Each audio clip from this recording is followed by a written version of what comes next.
이낙연이 별로 인기 없잖아요. 그런데 뭘 믿고 저렇게 설치는가 싶었더니 결국 이거였나 봅니다. 이재명 대표와의 대선 경선 과정에서도 서울 쪽에서 희한하게 이낙연 측에 몰표가 나왔어요. 그래서 가까스로 이재명 대표가 이겼는데, 그래서 이제 경선 불복의 빌미가 됐잖아요. 그런데 이번에도 또 신당 창당 과정에서도 마찬가지예요. 뭘 믿고 저렇게 설치는가 싶었더니 결국 이거였나 봅니다. 이게 진짜 역사적 사쿠라 형태를 보이고 있는 거잖아요. 그래서 우리는 여기서요, 한 발 더 들어가는 분석을 좀 해볼 필요가 있습니다. 이낙연 대표는 누구와 상의했을까? 본인 생각일까요? 전 그렇게 안 봐요. 던져보세요. 한번 엄청난 감 투척해보세요. 누구랑 사귀었겠을까요? 그거 하면 깜짝 놀라고 이게 동접 2만 명이 갈 텐데. 그냥 그래도 이니셜로 해, 이니셜로. 아니요, 사람이 아닙니다. 그건 아니에요? 예. 사람이 안 됐어요, 이게. 이게 제가 다른 방송에서도 아주 우리 진보에 지지받는 다른 방송 살짝 얘기했는데, 이게 메인이 될 수 있어요. 이낙연 대표가 경선 때 이상한 행동을 합니다. 마지막 서울 경선하는데 2차 경선에서 여론조사에서는 기존에 나왔던 6.5대 3, 7대 3 이렇게 가는데 서울 당원에서는 이낙연 대표가 이깁니다. 아, 나도 띵 왔어. 아, 정교일 수 있겠다. 그들이 10만에서 15만이 움직이는 분인데, 자, 이분이 출국할 때 그쪽 종교의 색깔의 옷을 입었다는 것에 대해서는 저는 의미부여를 안 했어요. 이건 고소고발까지 있어요. 특정 유튜버를. 예, 그거는 이제 거기는 의미부여 안 합니다. 그건 뭐 우연의 일치일 수도 있고. 그런데 서울 경선은 이상하잖아요. 진짜 이상했어, 그거는. 그러면 지금 이렇게 아까 제가 얘기했잖아요. 당신은 물은 어딥니까? 물은 어딥니까? 이게 철학적 담론입니다. 한때 고대 철학에서는 사물의 본질은 물이라고 얘기했어요. 그러니까 우리가 물로 비유하는 건 무척 수높은 철학이에요. 당신의 물은 어딥니까? 물어봤는데 내 옆에서 나하고 상의하는 것 같은 사람들도 결국은 그들과 물의 본질에 대해서, 우리가 물고기인데 우리가 사는 물은 그들과 동의하면서 공감대가 있는 물을 찾아야 되는데 본인만의 물을 찾았다는 거예요. 이병헌도 반대하고 서른도 반대하고 윤영찬도 반대하고, 그럼 이들이 반대했는데 누군가가 이 물이 어마어마한 10만 15만 물이 있습니다 라고 얘기한 자가 있을 거라는 거예요. 뭐 이상하긴 해, 지금도. 이 분석 아무도 안 합니다. 하나만 더 생각이 또 났어요. 예. 그 윤석열 지지했던 정운현. 예. 나중에 여러분들 검색해보시면 정운현과 신천지 관련한 정운현의 얘기가 있어요. 예. 실제로 있다니까? 그때 어떤 상황이냐면 신천지가 정운현한테 접근했다는 이야기를 경선 때 정운현이 한 이야기였어요. 나중에 그 정운현이 윤석열 지지하고 이낙연은 거기에 대해서 한마디도 하지 않죠. 최측근이었는데. 예. 여기까지. 잘 모르겠어요. 그래서 이 지점에 대해서 서울 경선이 참으로 이상했고, 지금 두 가지 이상한 아주 이상한 지점이 있으면 거기는 원인이 반드시 있습니다. 그러네, 진짜. 서울 경선이 너무 이상했어요. 그때 당원에서 이깁니다. 웬일이지 이게? 아, 그럼 여기는 우리가 몰랐던 보이지 않는 거대한 하나의 조직이 관여했을 수도 있겠다라고 추정해볼 수가 있는 거죠. 그때 왜 그런 짓을 했냐면은 이게 결선 투표를 가기 위해서. 그렇죠. 그래서 50% 안 나왔어야 되니까. 결선 투표를 가기 위해서 굉장히 많은 게 동원됐을 거라는 의혹이 그때 있었어요. 그리고 또 하나, 결선 투표가 0.1%가 차이로 못 갔잖아요. 마지막 당원 투표에서 본인이 이김으로 인해서 경선 불복의 명분을 찾았던 거예요. 맞죠.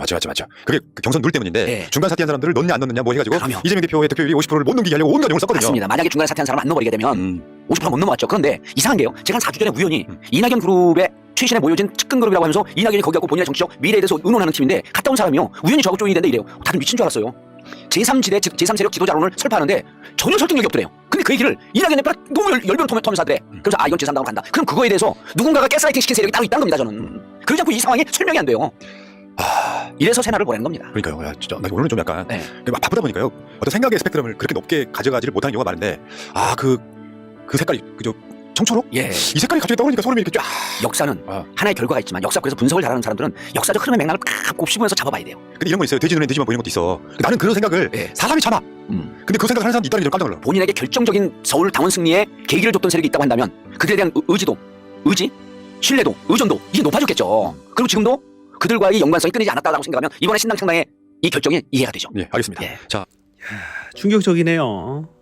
바로 신천지 이야기 같아요. 보니까 신천지는 윤석열 후보의 경선 과정에도 개입을 했고, 민주당 후보의 경선 과정에도 개입을 했다라는 소리, 그런 이야기가 있어요. 그런데 이제 중요한 것은 이낙연 후보가 뭐 신천지 교도인지 아닌지는 잘 모르겠는데 이낙연 후보의 경선 과정에 모 종교단체가 개입을 했다라고 보는 것이 합리적 추론이다라는 얘기예요. 10만 표에서 15만 표가 막 움직였다는 얘기거든요. 다 이기다가 결국에 희한하게 서울 지역만 이렇게 당원 투표에서 이낙연 측에 몰표가 나왔다라는 얘기는 특정 세력이 집단으로 투표를 했다라는 얘기거든요. 그것이 합리적이죠. 최근에 이낙연의 인기가 없잖아요. 뭘 믿고 저렇게 설치면서 장당을 하느니만이 저렇게 하는 근거 없는 자신감의 하나의 이유의 설명일 수도 있겠다라는 그런 생각을 해봅니다. 정말로 충격적이죠. 오죽하면 김민석 의원이 사쿠라 정치인이라고 이렇게 비판을 했겠어요. 정말로 민주당에 도움이 하나도 안 되는 사람이죠.